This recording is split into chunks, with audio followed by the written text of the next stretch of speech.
What would happen if Russia deployed its latest destructive weapon, designed to burn and obliterate defensive lines in a matter of seconds? This is the TOS-3 Dragon, a deadly evolution modeled on the Solntsepyok rocket launcher, now equipped with longer range, more brutal destructive power, and tougher protective armor. Its arrival on the battlefield in Ukraine is not merely a technological upgrade, but a signal of new escalation in an already intensifying conflict. With the capability to launch thermobaric rockets designed to devastate wide areas at once, the TOS-3 is said to have the potential to significantly alter the dynamics of ground combat. So, can Ukraine neutralize this new threat? Keep your eyes on the full story.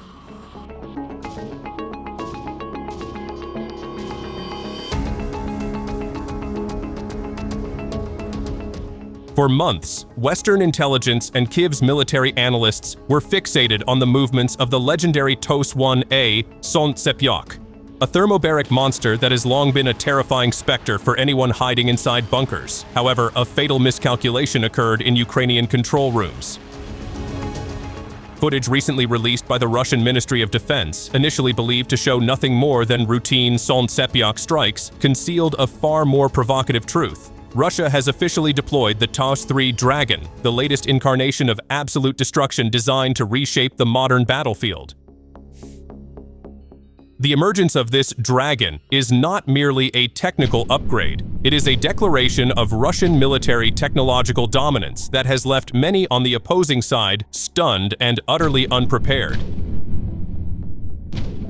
Does the quiet arrival of the TOS-3 signal a death knell for the static defenses long relied upon by Ukrainian forces? The question lingers in the air, along with the dust left behind by the tracks of its powerful T-72 chassis. The TOS-3 Dragon was born from the crucible of 2024 innovation, a rapid response by Russia's defense industry to a battlefield increasingly saturated with drones and long-range artillery threats. Unlike the legendary Solntsepyok, the Dragon no longer needs to stare its enemy in the face to destroy them. If the TOS-1A had to crawl within 6 kilometers, an extremely vulnerable position exposed to counterfire, the TOS-3 stands tall beyond the horizon. With its firing range dramatically increased to 15 and even 24 kilometers, the system can rain thermobaric hell upon enemy positions from fully protected locations, depriving opposing artillery units of the chance to retaliate before they themselves are obliterated by the pressure of the blast. Visually, the TOS-3 demonstrates a highly intelligent evolution in efficiency and defense. Although the number of launch tubes has been reduced to 15 from the previous 24 on older models, this should not be mistaken for diminished firepower. The reduction reflects optimization for mobility and the use of new rockets that are far more powerful and have significantly greater range. What truly makes this Dragon formidable, however, is its layered protection. Mounted on the robust T-72 tank chassis, Russia has equipped it with kontakt 5 explosive reactive armor capable of withstanding enemy projectiles. Recognizing the growing threat posed by drones, the TOS-3 is also fitted with the integrated Volnorez electronic warfare system. This system creates an invisible dome that can sever the control signals of attacking drones, rendering them blind and deaf before they can even touch the vehicle's hull. Combined with precisely welded steel grills and anti-drone mesh, the TOS-3 is a moving fortress that is nearly impossible to penetrate using conventional methods. However, behind all this sophistication of steel and electronics, can Ukraine's defense systems find a weakness in the Dragon before it unleashes its first fiery breath? At present, Ukrainian military analysts recognize that the only hope of neutralizing the Dragon lies in deploying FPV drones in daring suicide missions before the system reaches its launch position. Yet this challenge is nearly impossible, given the ever-active Volnorez electronic warfare umbrella that constantly monitors the skies. The mystery surrounding the deeper technical specifications of the TOS-3 will remain a closely guarded Russian military secret, unless Ukraine somehow manages to capture an intact unit, a scenario that seems like a daydream for forces that are now largely on the defensive. Speaking of the TOS-3 would be incomplete without understanding the sheer horror of the munitions it carries. Western media often mistakenly refer to it as a flamethrower, when in reality it is far more terrifying than a mere jet of fire. Like the Solntsepyok on which it is based, the Dragon fires thermobaric rockets that work by dispersing a highly flammable fuel aerosol cloud over the target area. Within milliseconds, the cloud is detonated, creating a massive shockwave that not only destroys buildings but also generates a vacuum that sucks oxygen from the lungs of anyone within the blast radius. The burning effect is merely secondary.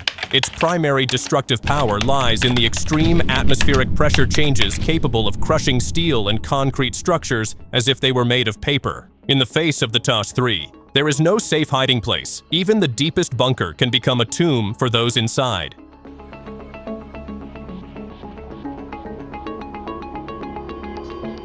On the other hand, as Russia reinforces its strength with steel and thermobaric fire, the West appears determined to turn Ukraine into a living laboratory for its weapons experiments. One of the key players in this drama is the German defense conglomerate Rheinmetall, which recently showcased its capabilities through a test video of the FV-014 attack drone. While Russia relies on overwhelming destructive force, NATO and its allies seek to respond with long-range precision technology. The FV-014, publicly introduced in September 2025, is claimed to be battle-tested, a statement that implicitly confirms Ukraine has served as a testing ground for this German technology long before its official announcement. So, can Western drone innovations like the FV-014 truly rival the increasingly hard-to-reach supremacy of Russia's thermobaric rocket launcher systems? Rheinmetall describes the FV-014 as a scalable system fully certified to NATO standards. On paper, the drone has impressive characteristics. Launched from a rectangular container with the assistance of a solid-fuel rocket booster, it has a maximum range of up to 100 kilometers.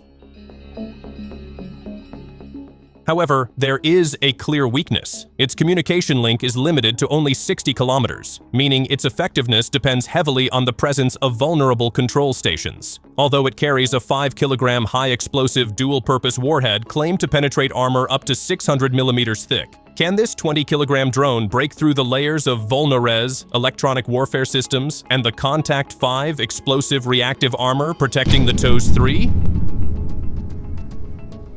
Rheinmetall also highlights the FV-014 ability to operate in coordinated formations or swarms, where a single operator can control multiple units simultaneously, even in satellite-denied conditions. This represents a Western effort to counter Russia's dominance in electronic warfare. However, on the battlefield, theory often collapses in the face of reality. Will Ukraine and NATO succeed with their drones, or have effective counter-drone measures already been found, making further Ukrainian and NATO drone development futile? That's all for today's episode, and thanks for watching.